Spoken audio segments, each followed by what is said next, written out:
আসসালামু আলাইকুম, সবাইকে প্রীতি ও শুভেচ্ছা। সুপ্রিয় দর্শক শ্রোতা, শীতের সময় পিকনিক এক আনন্দঘন মুহূর্ত।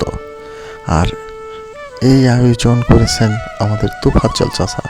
তোফাজ্জল চাচাকে আন্তরিক প্রীতি ও শুভেচ্ছা এমন সুন্দর আয়োজনের জন্য।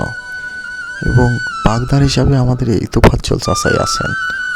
দেখুন, হ্যাঁ, স্বপন ভাই ডিরেকশন দিয়ে যাচ্ছেন এবং তোফাজ্জল চাচা নাড়াচাড়া করছেন। আমি আর তোফাজ্জল চাচা একসঙ্গে দাঁড়িয়ে তার রান্না করা মাংসগুলো দেখছি। তোফাজ্জল চাচা অবিরাম পরিশ্রম করে যাচ্ছেন।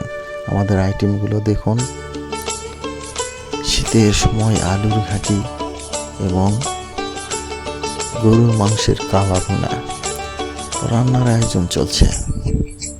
তোফাজ্জল চাচা কিন্তু বসে নেই, সে রান্না নিয়ে ব্যস্ত। মাংসের কালারটা দেখুন। সুপ্রিয় দর্শক, শীতের সময় এমন মুহূর্ত না খেয়ে আর থাকা যায় না, তাই তোফাজ্জল চাচা আয়োজন করে ফেললেন এমন সুন্দর একটি খাবারের আয়োজন। তো সুপ্রিয় দর্শক শ্রোতা, ধন্যবাদ আপনাদের।